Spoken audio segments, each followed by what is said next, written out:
About to go down to Palo Alto, meet with some investors, pitch, and lock in some money. Okay.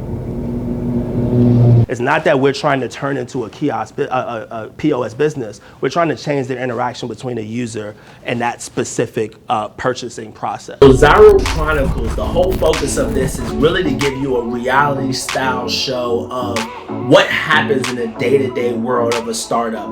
When you think about the Apples and the Nikes and the Microsofts and seeing how they were when they first started and growing with them when they were 10 employees to 500 employees to 1,000 employees, I think that that's really interesting and really getting a chance to know the characters, the employees of the company and getting to know what it's like to live in their life of growing a startup. So that's what I'm excited about. That's what I wanted to share with you guys, and I hope you get a chance to enjoy and love Zyrl Chronicles episode 1.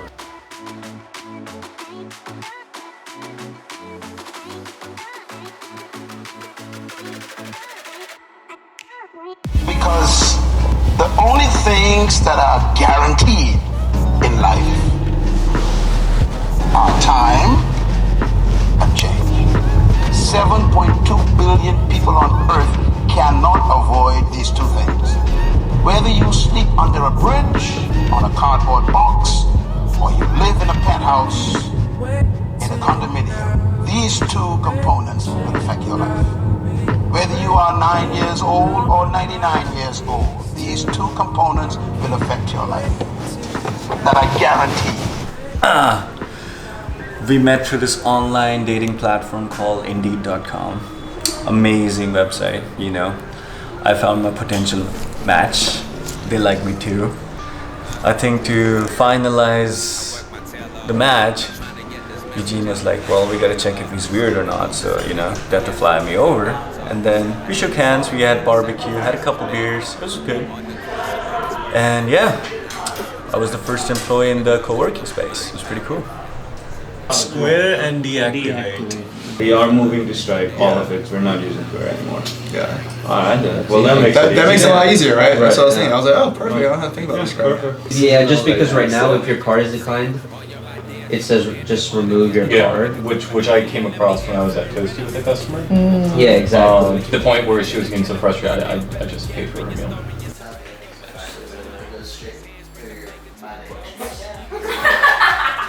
This tastes good. Maybe you should leave it.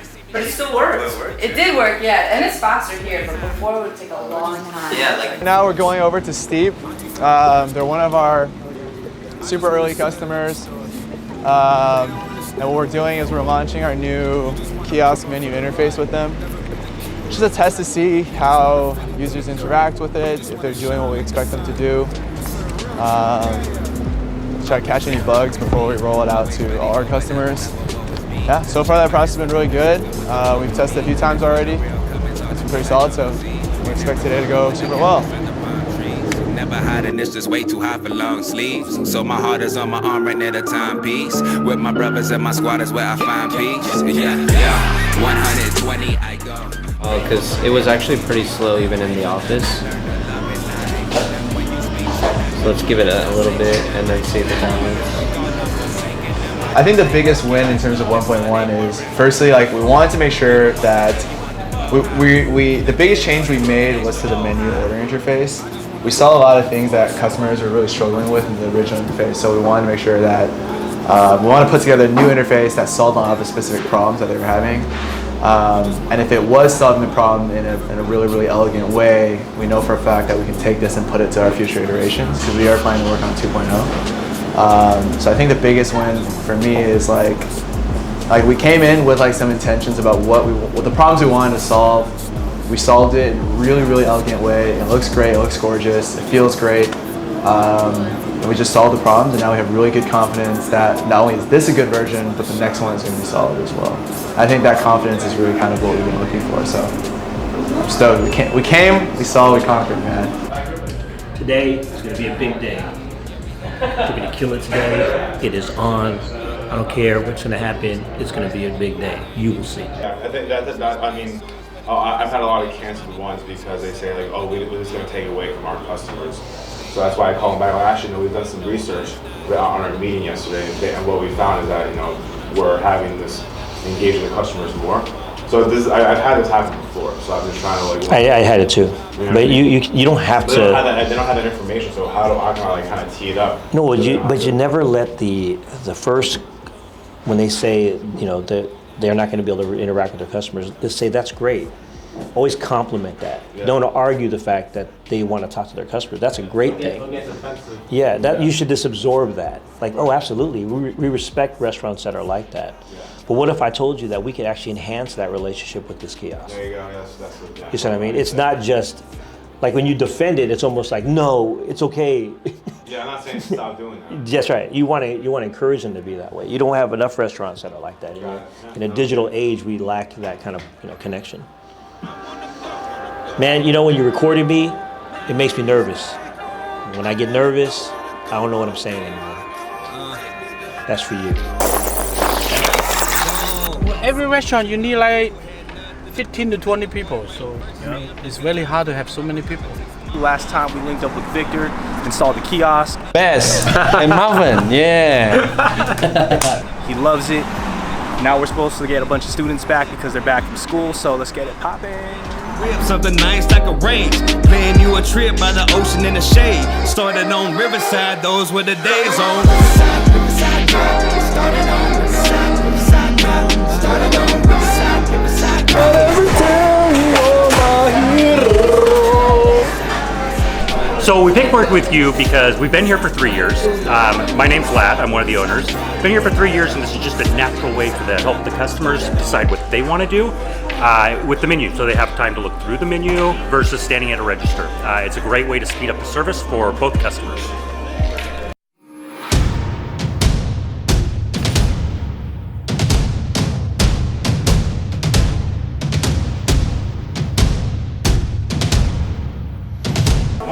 We shot hella coffee today over at Rescate. Ooh, that rhymes. Ola wrote him a check, and then I basically went to the store to drop it off. And when I got into the store, the man was like so happy. He literally said, luckily I did a Yelp event and I had bought some extra stuff at that time. So that was kind of, he bought some extra lamb and a bunch of stuff, and he was like, that was holding him over. And when I walked in, he was just like, I could go buy the groceries now. And to me, when I think about what we do with every little piece, it seems like it's not making a huge difference, but for the business owner, it's making all the difference in the world. Like him not being able to have, like he has lines during lunchtime, literally outside of the store. It goes in and outside of the store. And they're doing a great job as far as transaction volume is concerned on the kiosk. And one of the major reasons what he feels like is like the thing that's allowing me to even run this business at this point, because he didn't even expect to have that type of big thing, is the kiosk. Like him not having to take his gloves off every single time, make a food, take an order, make a food, take an order by himself. He's like, that is like saving my ability to run this business. So that I want to kind of take, sometimes we just look at the name and we hear the business owner, but you don't get a chance to get the behind the scenes story. But when you walk in there and you see these guys are really getting a tremendous impact, and every little decision that we make impacts these individual business owners dramatically. Eugene, that $1 million going all through the Zyrl Kiosk. I said, sounds good, Billy, sounds good. My name is Billy Alapsi, here at Falafel Land.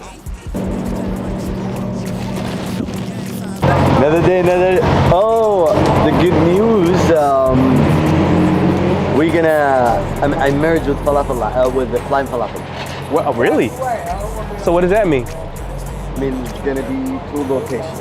Good for you. 4 locations, 6 locations. We're gonna fix your employee for you. I said we're gonna fix your employee for you. Oh yeah.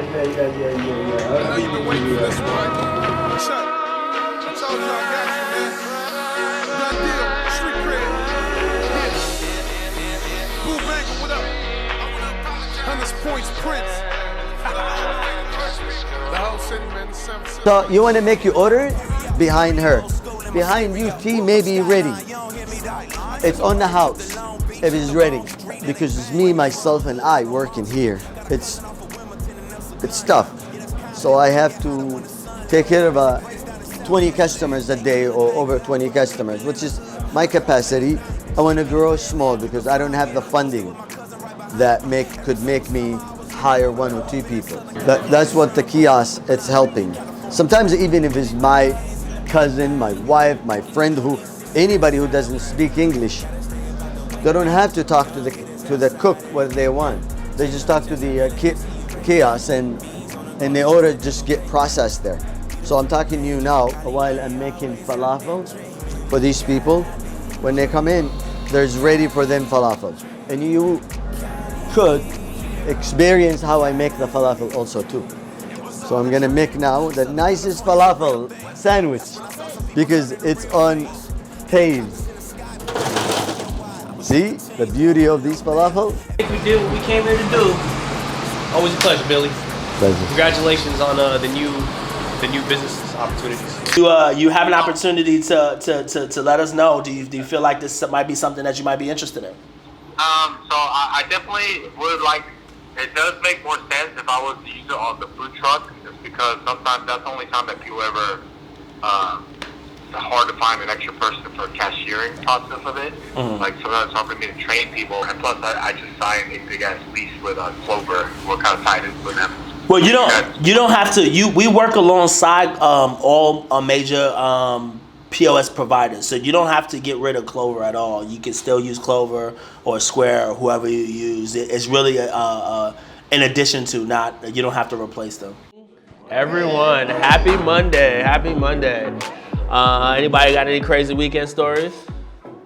I'll start. I got one, but then I'll throw it to you. No, why not?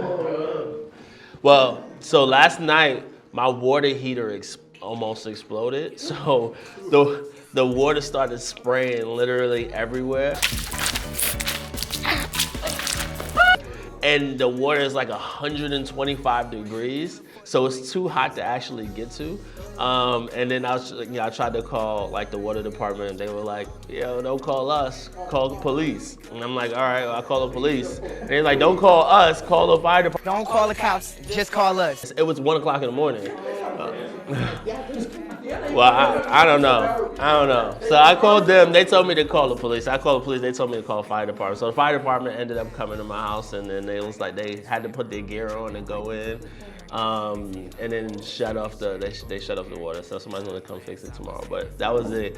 I didn't even get the chance to get to the gym because it was up to like 3-4 o'clock in the morning. I was like so upset. So I'm dead tired right now. But I am excited because it's gonna be a great month.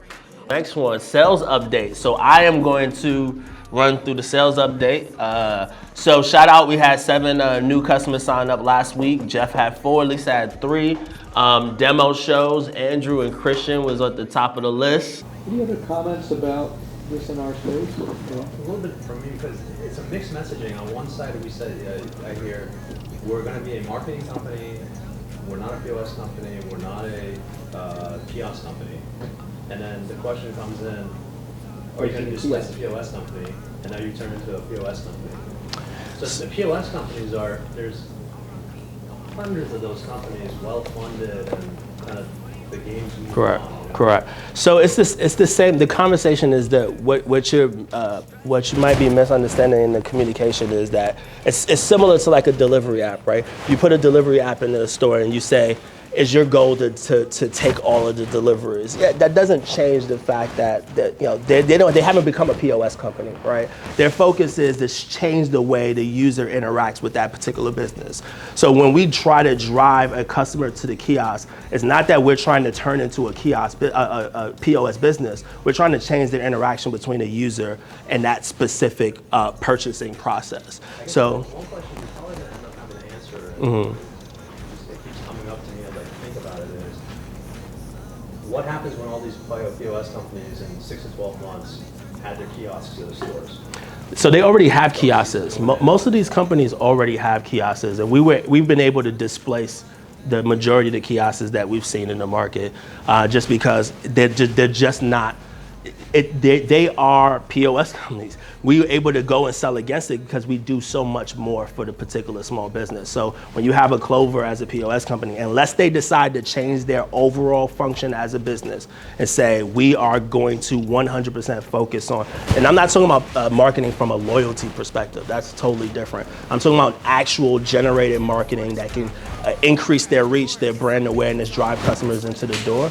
They would have to shift the philosophy of the company in order to compete with us from that perspective. And I felt like there was a couple people that I had to course correct. And I think that if I didn't course correct them the way that I wanted to, I think that they could have left with the wrong mentality, especially the question about the POS. That was the one who kind of seemed like a smart aleck. Yeah. So I know he was trying to throw me for a loop. And me not being able to see, this is why it's super important to be able to think quick on your feet. Because and you have to understand internally, internally you can't be rattled about what you're bringing to the market. Because when you're talking in a room with people who who are potentially gonna give you money, they need to know for certain that they can back you as an entrepreneur. So if they say something and you get rattled, or you just agree with everything that they say, in their mind they're thinking, you're not a real CEO, because I don't know nothing about this business. I'm just telling you what I'm thinking, and you going with everything. So you gotta be smart, and you gotta be able to think on your feet. Because I literally had to, while I was talking and answering the question, I had not gotten the analogy yet. So this is my first time even using that analogy, because it's the first time I got that question. But the analogy of the whole delivery app, it was perfect. It was like a perfect shutdown to your question, to his question, just because of the fact that there's not a delivery app that would say they're a POS company, but they're trying to get as much of their business as possible. It's just a different philosophy to how customers use that particular product. He couldn't say anything to that. You see, he didn't respond to it either.